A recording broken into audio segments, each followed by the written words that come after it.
Hello and welcome to video number 6 in the series produced for the review project. And in this video we focus on some of the issues around ethics in information organisation. Just to remind you, the review project stands for Reinforcing Ethics and Values for Effective Advocacy for Libraries. It was funded by CILIPS Research Fund to enhance collective advocacy across the profession through an accessible framework for library and information ethics and values, presented as a set of continuing professional development tools. And this video forms part of those tools. As I said, the theme of this video relates to the ethics of information organisation, and you can see there, if you haven't watched any of the previous videos, the themes for the others, and all are available to watch. In terms of what I'll be covering in this short video, discuss the importance of cataloguing and classification, some controversial issues within cataloguing and classification of materials, some discussion of cataloguing controversy with a specific example of intelligent design, and we'll also finish off with discussing the new initiatives around decolonisation of library collections.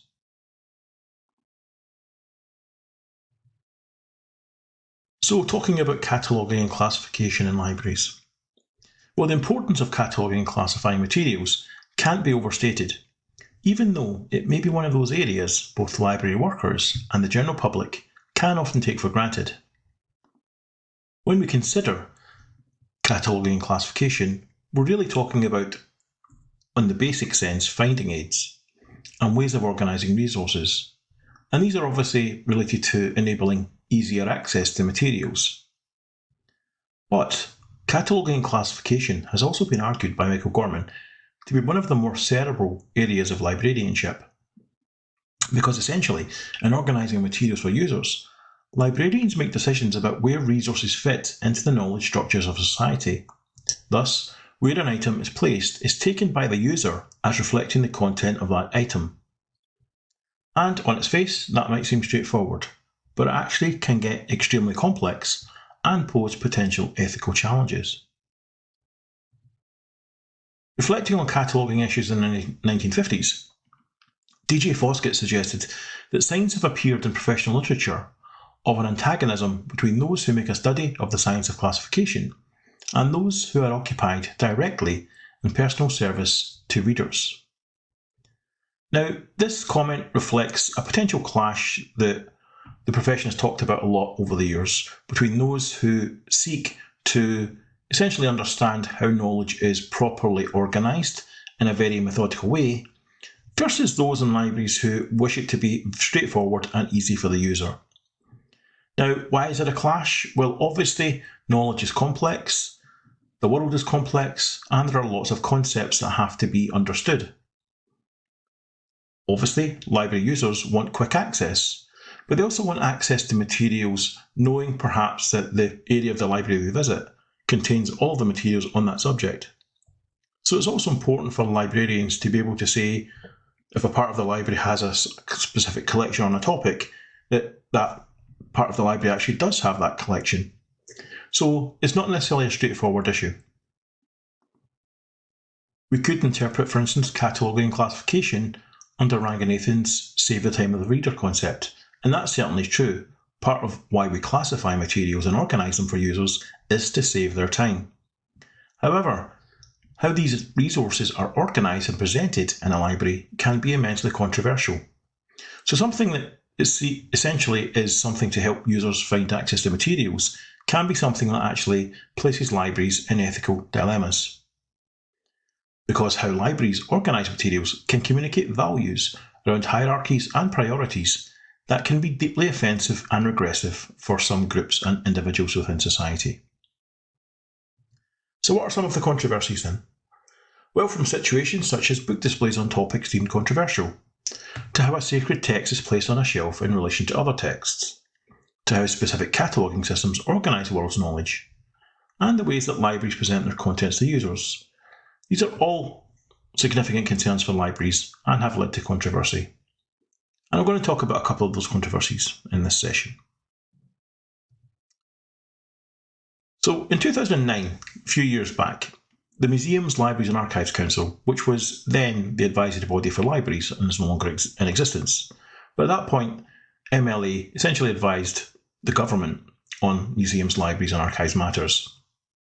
And in 2009, they issued guidance related to religious texts in public libraries and suggested that to avoid offence, the books from all denominations should be displayed on a top shelf to indicate their importance. The idea being that there's no other books that are more important, the religious text should occupy the top shelf based on the importance of those books to the followers. And the guidance said, this meant that no offence is caused, as the scriptures of all the major faiths are given respect in this way, but none is higher than any other. So, again, on its face, something that's trying to be inclusive, but not place any one worldview over the other. Potentially non-controversial, but obviously also potentially controversial. The guidance led to criticism from the think tank Civitas, whose spokesperson was quoted in the Daily Mail as saying, "Libraries and museums are not places of worship.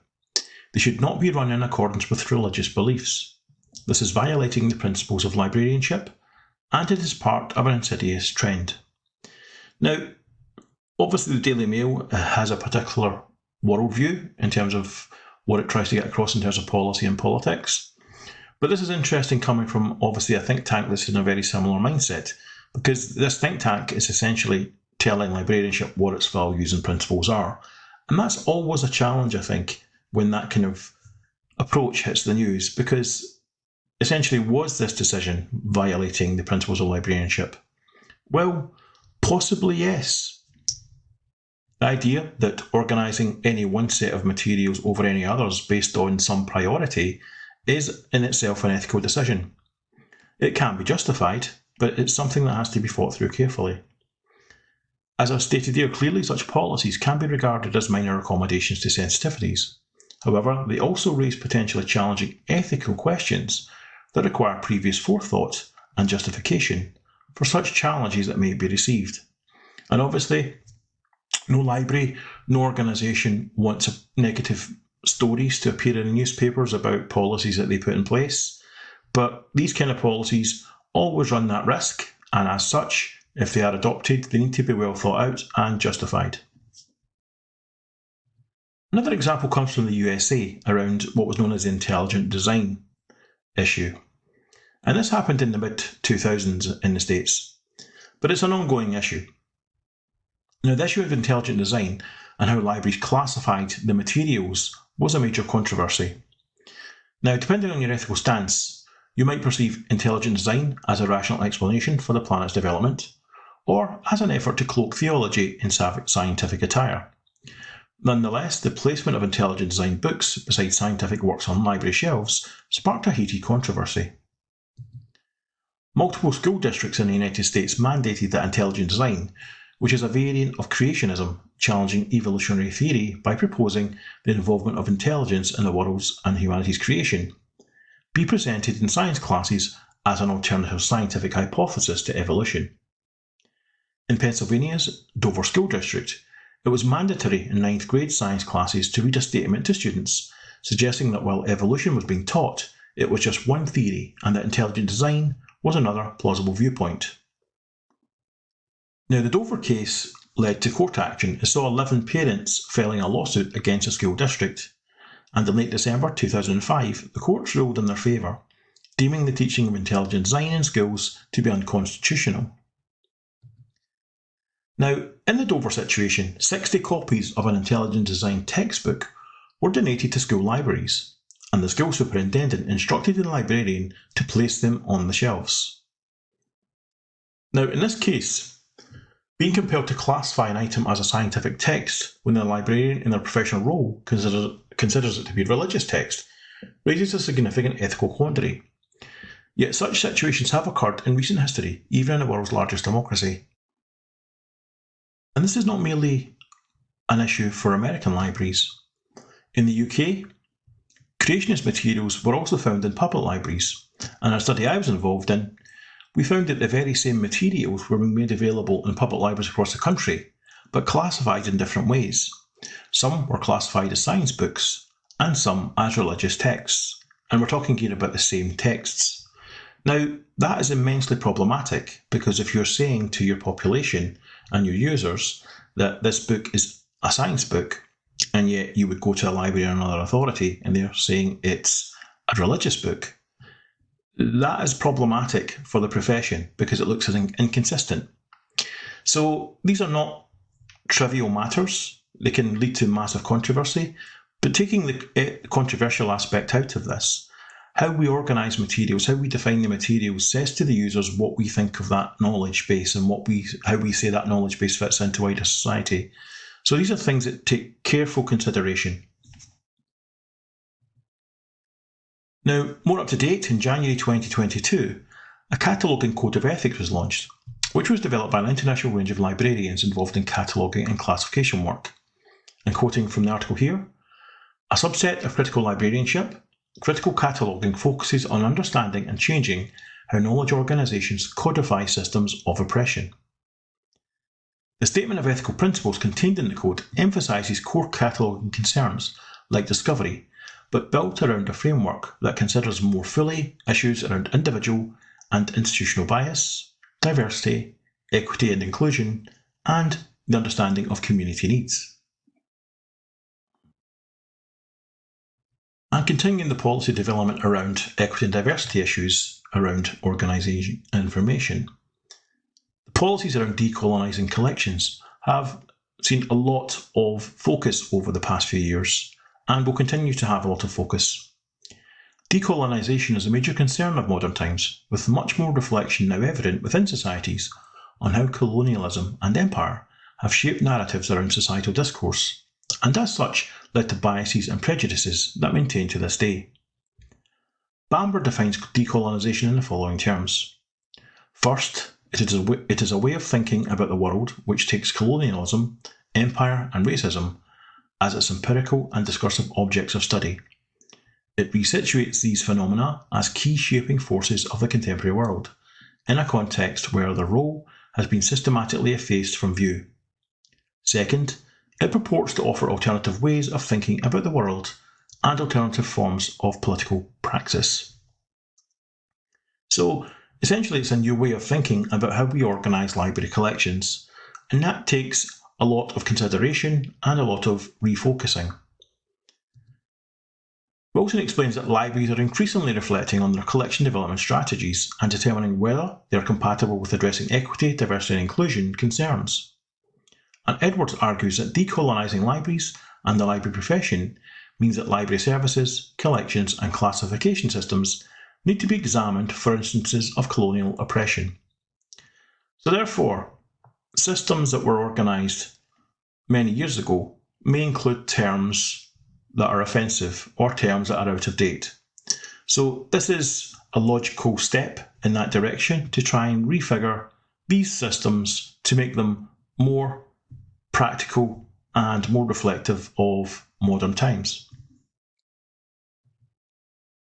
Just as a case study for how one library is doing it, Cambridge University Libraries. Now, the website of the Cambridge University Library Decolonisation Working Group provides a useful insight into the range of activities that libraries can undertake in terms of promoting decolonisation work. And in many university libraries, for instance, we see decolonisation as a major policy that's also influencing wider university strategy. Now, the working group at Cambridge University Libraries focuses on a range of initiatives including staff training, as well as cataloguing issues and collection development policies. And this is a quote directly from their website. They say, "Decolonisation has become an important global debate in libraries and archives, and is stimulating librarians, archivists and library users to question existing policy and practice, and see their collections in a new light. Interest in the subject is widespread in a university, influencing research and teaching, curriculum design, and library practice." So obviously undertaking such work entails exploring a wide range of aspects of the traditional service that may need to be considered.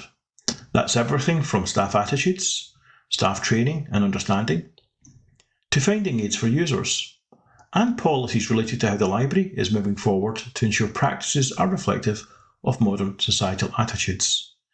So what we see essentially is something that starts with how information is organised that influences much more how the library operates and also strategy in a much wider sense. So decolonisation is going to be something I think that you see growing in importance in lots of institutions, and it's very prevalent in university libraries, but I think it is also reaching out into other sectors. So just summarising, we've considered the importance of cataloguing and classification in libraries. We've also considered some of the controversies related to the organisation of information in libraries, and we've considered the policy of decolonisation of library collections. In the next video, we will focus on intellectual property and libraries.